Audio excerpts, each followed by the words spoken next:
নমস্কার, আমি অভিজিৎ। আজকে 22শে আগস্টের মার্কেট আপডেট নিয়ে চলে এসেছি। তার আগে অবশ্যই বলব যে আমাদের চ্যানেলটিকে সাবস্ক্রাইব করুন, যাতে আমি ডেইলি বেসিসে যে মার্কেটের আপডেটগুলো নিয়ে আসি, সেই আপডেটগুলো যাতে আপনি পান এবং এখান থেকে কিছু শিখতে পারেন। তো আজকের মার্কেট আপডেট যদি আমরা চেক করি, তো প্রথমেই যেটা দেখতে পাচ্ছি মার্কেটে যে ক্লোজিংগুলো এসছে দেখে নেব। ইন্ডিয়ান ইন্ডেক্সেসে নিফটি ফিফটিতে যে ক্লোজিংটা এসছে 41 পয়েন্টের পজিটিভ ক্লোজিং এসছে। সেন্সেক্সে যদি দেখেন 147 পয়েন্টের পজিটিভ ক্লোজিং এসছে। আর নিফটি ব্যাংকের ক্ষেত্রে যদি দেখেন 300 পয়েন্টের পজিটিভ ক্লোজিং এসছে। নিফটি আইটিতে শুধুমাত্র নেগেটিভ ক্লোজিং, যেটা 64 পয়েন্টের।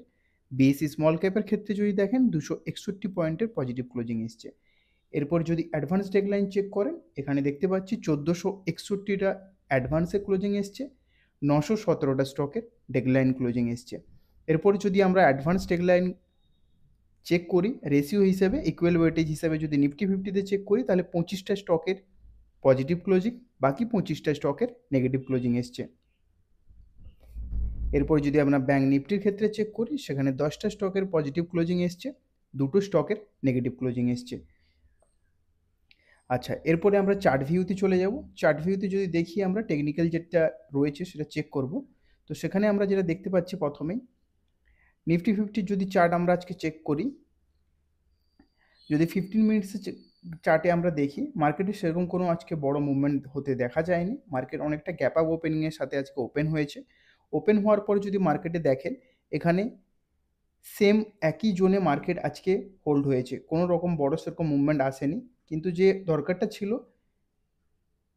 নিফটি ফিফটির ক্ষেত্রে যদি আমরা দেখি, এখানে 15 মিনিটস চার্টে দেখতে পাচ্ছি যে এখানে ক্লিয়ারলি মার্কেট কিন্তু একটা জোনেই আজকে হোল্ড হয়েছে।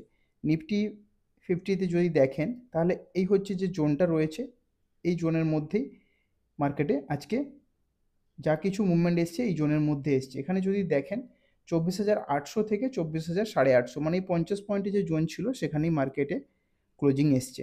যদি আপসাইড থেকে যে মর্নিংয়ের আপসাইডের মুভমেন্টটা ছিল, সেই মুভমেন্টটা ব্রেক হয়ে যায়, আপসাইডের মুভমেন্ট আর দেখতে পাওয়া যায়নি, কিন্তু মার্কেট নিজেকে হোল্ড করেছে। যদি আপনি এটা ডে চার্টে গিয়ে দেখেন, মার্কেট কিন্তু অনেকটা গ্যাপ আপের সাথে ওপেন হওয়ার পরে তার গ্যাপ আপ পজিশনকে হোল্ডিং রেখেছে, এমন কিছু ফল আসেনি।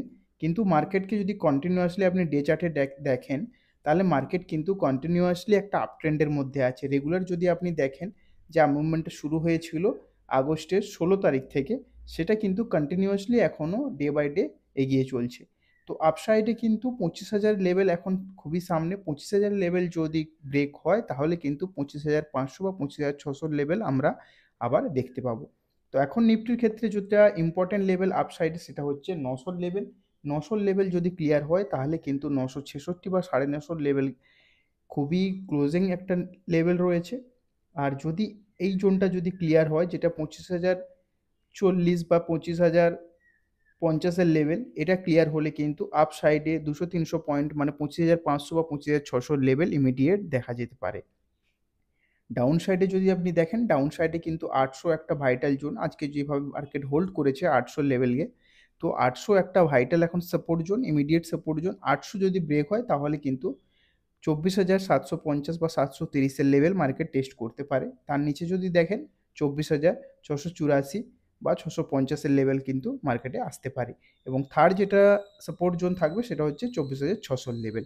এই হচ্ছে নিফটির ক্ষেত্রে টেকনিক্যাল পার্টগুলো, রেজিস্ট্যান্স এবং সাপোর্ট পয়েন্টগুলো। নিফটি ব্যাংকের ক্ষেত্রে যদি দেখেন, নিফটি ব্যাংকে যে মুভমেন্ট ছিল, নিফটি ব্যাংক অনেক দিন পরে 50,800 লেভেলের উপর নিজেকে হোল্ড করেছে। এই যে বক্সটা রয়েছে, এর উপরে আজকে মার্কেট ভালোভাবে হোল্ড হয়েছে, যেটা খুবই ইম্পর্ট্যান্ট ছিল।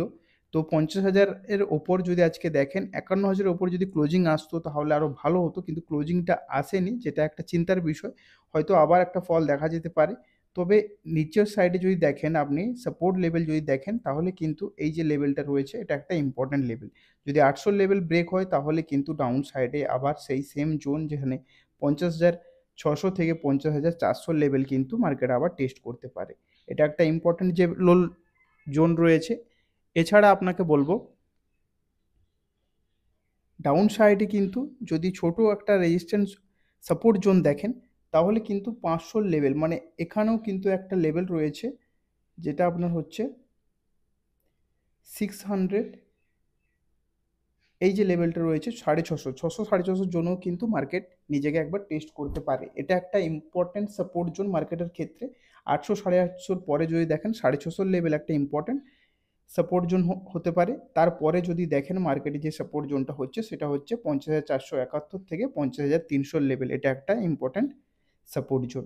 আপসাইডে যদি দেখেন 51,000-এর উপর যদি মার্কেট হোল্ড হয় তাহলে 51,300 বা 51,800 লেভেল কিন্তু ইমিডিয়েট রেজিস্ট্যান্স লেভেল এটাই।